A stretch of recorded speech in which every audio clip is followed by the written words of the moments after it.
Ya, Assalamualaikum warahmatullahi wabarakatuh. Teman-teman, kita akan melanjutkan proses perkuliahan pada pertemuan kelima.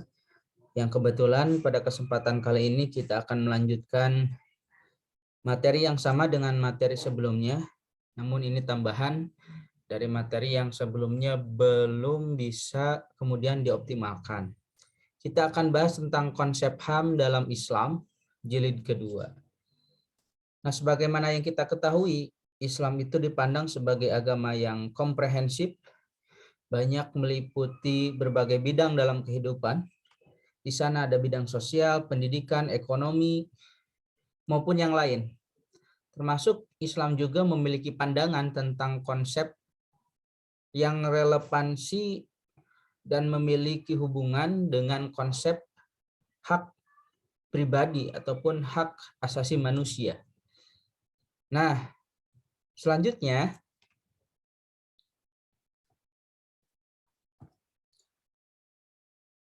harus kemudian terlebih dahulu kita bedakan antara prinsip HAM Barat dan Islam. Nah, di sini dijelaskan bahwa terdapat dua konsep tentang hak dalam Islam, yaitu hak manusia, hak al-insan, dan yang kedua hak Allah atau hakullah. Dengan demikian, HAM dalam Islam tidak bersifat absolut, sebab ada hak Tuhan dan manusia yang kemudian membatasi. Nah, di dalam konsep Islam, tidak ada yang namanya hak yang absolut, hak yang tidak terbatas, tapi hak yang dimaksud dalam Islam adalah hak yang kemudian dibatasi oleh hak orang lain ataupun oleh hak Allah.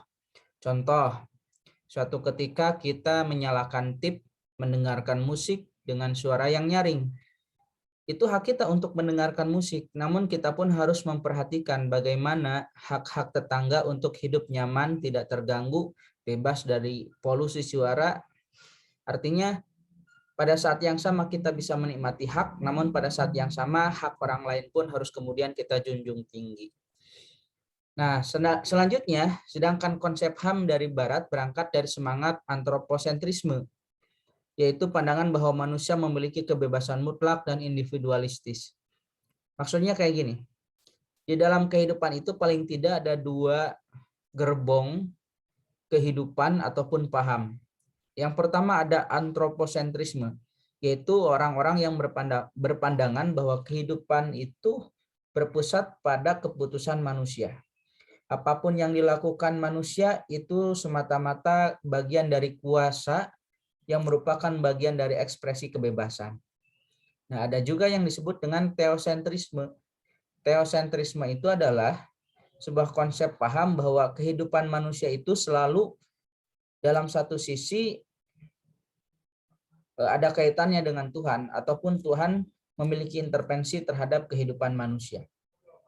Jadi bagi kaum teosentris, Tuhan itu penting adanya dan selalu memberikan sentuhan-sentuhan dalam kehidupan manusia. Biasanya kalau antroposentris, semangat humanisme, sedangkan kalau teosentris, semangat religiusitas. Nah, selanjutnya, HAM versi Barat bersifat individualis, di mana manusia hidup hanya untuk memperjuangkan hak-hak individualnya, tanpa hak memperhatikan hak kolektif atau masyarakat, sehingga manusia hanya memiliki hak-hak asasi tanpa memiliki kewajiban sedikit pun kepada Tuhannya. Maksudnya kayak gini, contoh, di dunia Barat, kita diperkenankan untuk memiliki harta. Harta yang banyak, jadi miliarder, jadi pengusaha sukses, itu diperkenankan. Tapi pada saat yang sama tidak ada hak kolektif. Contoh, kalau di dalam Islam yang dimaksud hak kolektif itu seperti ini. Kita boleh menjadi orang kaya, kita boleh jadi sultan, namun pada saat yang sama kita pun harus memenuhi hak kolektif berupa apa? Berupa membayar zakat, berupa membayar sedekah, dan sebagainya. Itu kan dalam artian yang jauh lebih sederhana, kita punya hak untuk kemudian menikmati itu, namun pada saat yang sama, ketika kita bisa menikmati kenikmatan, disitulah ada hak orang lain kemudian yang harus dipenuhi. Makanya di dalam Islam begitu keras ancaman bagi orang-orang yang tidak memenuhi hak kolektif. ataupun orang-orang yang tidak memenuhi kewajiban untuk membayar zakat. Islam mengakui adanya kepemilikan privat.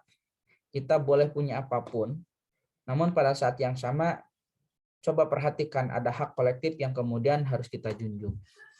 Nah, itulah perbedaan sederhana bagaimana HAM di Barat dan HAM yang kemudian tumbuh di dalam Islam. Nah, kita bisa lihat pada HAM dan Piagam Madinah bahwa ternyata Islam memiliki fakta sejarah yang kemudian penting untuk senantiasa kita perhatikan. Nah, dalam Piagam Madinah terdapat dua prinsip pokok. Pertama, semua pemeluk Islam adalah satu umat walaupun mereka berbeda suku bangsa. Jadi yang pertama, semua pemeluk Islam adalah satu umat. Boleh orang Sunda, orang Jawa, orang Zimbabwe, orang Kutub Utara sekalipun selama ia berumat Islam, memeluk Islam, maka kemudian ia disebut sebagai kelompok yang satu, yaitu umat. Selanjutnya, hubungan antar komunitas muslim dengan non-muslim didasarkan pada beberapa prinsip. Nah, kan kita diatur bagaimana berinteraksi dengan sesama orang yang memiliki keyakinan yang sama. Namun pada saat yang sama kita juga diberikan panduan berupa inspirasi dari Piagam Madinah agar kemudian kita memiliki rambu-rambu ketika berinteraksi dengan sahabat-sahabat kita yang berbeda keimanan. Yang pertama, berinteraksi secara baik dengan semua tetangga. Nah, ini penting bahwa ternyata perbedaan itu tidak lantas membuat umat Islam berperilaku negatif terhadap orang lain, terutama tetangga. Di sini jelas dikatakan bahwa berinteraksi secara baik. Baik itu bisa dikembalikan lagi pada kultur masyarakat setempat. Kemudian saling membantu dalam menghadapi musuh bersama. Nah, inilah yang kemudian menjadi semangat kolektif bahwa kita boleh bekerja sama dengan siapapun, termasuk dengan orang yang berbeda keyakinan dalam hal-hal tertentu. Selanjutnya, membela mereka yang teraniaya. Nah, ini juga penting bahwa membela yang teraniaya itu tidak disekat oleh jurang-jurang perbedaan. Jadi selama ia manusia kemudian mengalami teraniaya, maka kemudian siapapun wajib untuk membelanya. Yang kelima, menghormati kebebasan beragama. Lakum dinukum waliyadin. Orang Yahudi silahkan jadi agama Yahudi, orang Nasrani silahkan jadi orang Nasrani, orang Islam silahkan jadi orang Islam. Itulah prinsip bagaimana yang dikembangkan dalam Piagam Madinah. Di sana ada semangat bagaimana umat Islam itu menghargai hak-hak individu setiap orang-orang Madinah.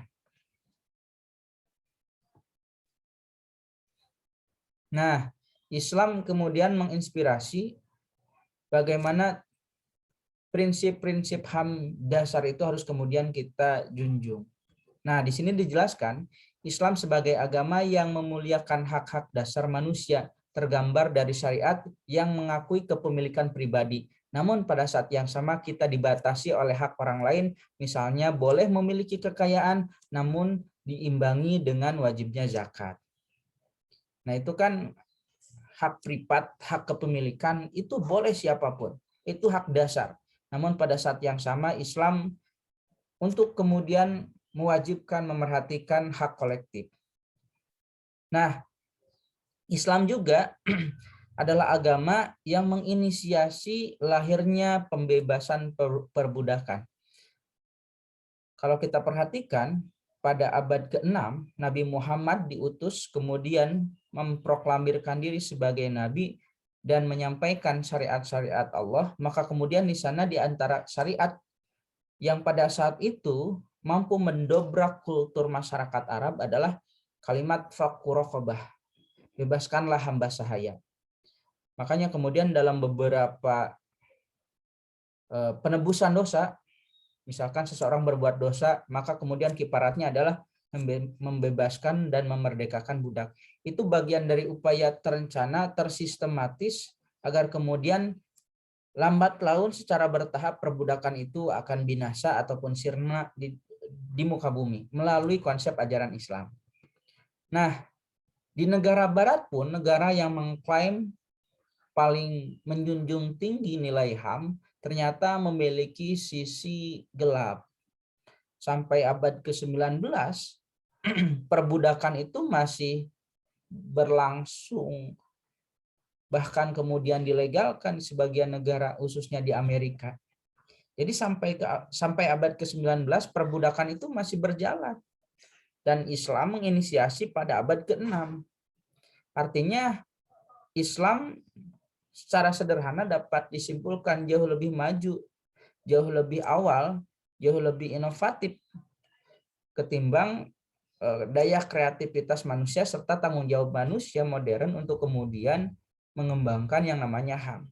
Islam itu hampir mungkin 1000 abad, mohon maaf bukan 1000 abad, 10 abad lebih awal untuk kemudian mempromosikan kemerdekaan, bahwa setiap manusia harus hidup berdasarkan keyakinan masing-masing dan ia memiliki kebebasan untuk melakukan apapun selama tidak bertentangan dengan hak-hak kolektif yang lain. Nah, dalam riwayat yang lain kan dijelaskan bahwa bahkan salah satu seorang sahabat Nabi bernama Abdurrahman bin Auf itu membebaskan 30.000 hamba sahaya, budak. Hamba sahaya itu dulu diperjualbelikan. Bayangkan kalau budak itu kemudian memiliki harga yang mahal dan pada saat yang sama oleh Abdurrahman bin Auf dibebaskan, dan ternyata bukan satu orang, ini 30.000 orang. Entah berapa banyak uang yang kemudian dikorbankan oleh Abdurrahman bin Auf untuk memerdekakan para hamba sahaya. Nah, itu gambaran bahwa ternyata Islam menginspirasi lahirnya kebebasan agar manusia kemudian tidak terbelenggu oleh perbudakan.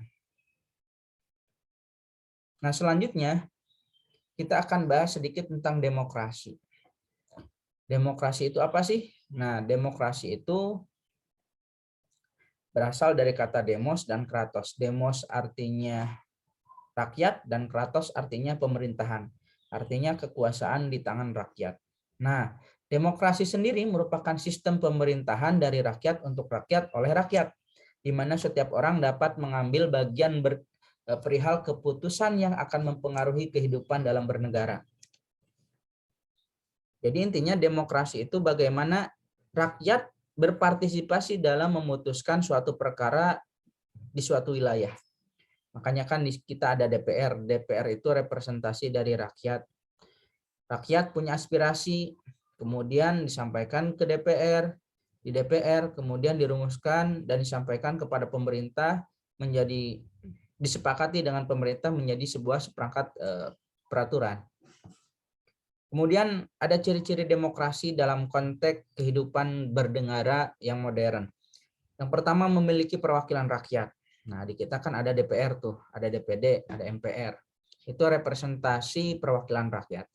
Kemudian keputusan berdasarkan aspirasi dan kepentingan masyarakat.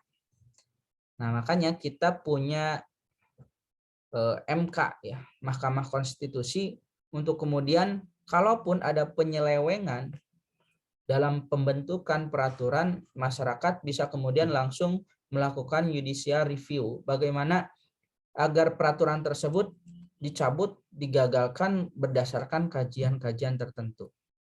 Melalui putusan hakim tentunya. Menerapkan ciri konstitusi. Nah, di Indonesia kan jelas punya undang-undang ya. Menyelenggarakan pemilihan umum.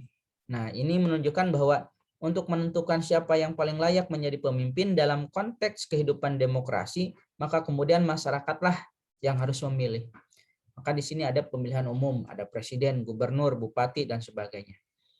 Nah, terdapat sistem kepartaian. Di sini kita banyak ya partai. Itu merupakan bentuk bahwa masyarakat boleh memiliki kelompok untuk merepresentasikan pemimpin-pemimpin yang dipandang layak kemudian diajukan kepada masyarakat agar kemudian dipilih. Nah, itu ciri demokrasi dalam konteks kehidupan bernegara seperti sekarang. Nah, selanjutnya demokrasi dalam Islam. Nah, demokrasi dalam artian kesetaraan, dalam kesempatan dan perlakuan telah diinisiasi oleh Islam dengan berbagai bentuk fakta sejarah. Misalkan adanya Piagam Madinah kayak tadi ya. Kita dan orang lain yang kebetulan hidup di Madinah contohnya diperlakukan sama, di mana semua penduduk Madinah diperlakukan sama tanpa diskriminasi.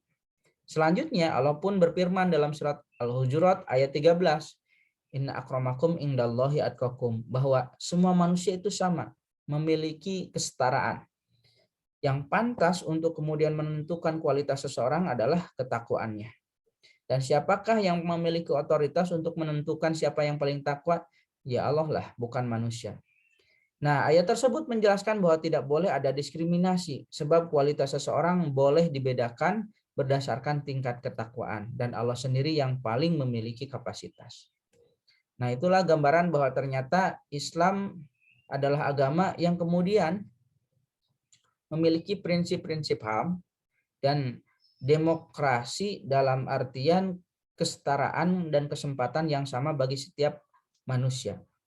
Nah, hadirin teman-teman yang sudah menyimak video ini, saya ucapkan terima kasih. Barangkali itu saja yang dapat saya sampaikan.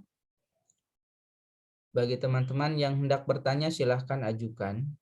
Mau di WA Group, ataupun di forum tadi. Wassalamualaikum warahmatullahi wabarakatuh.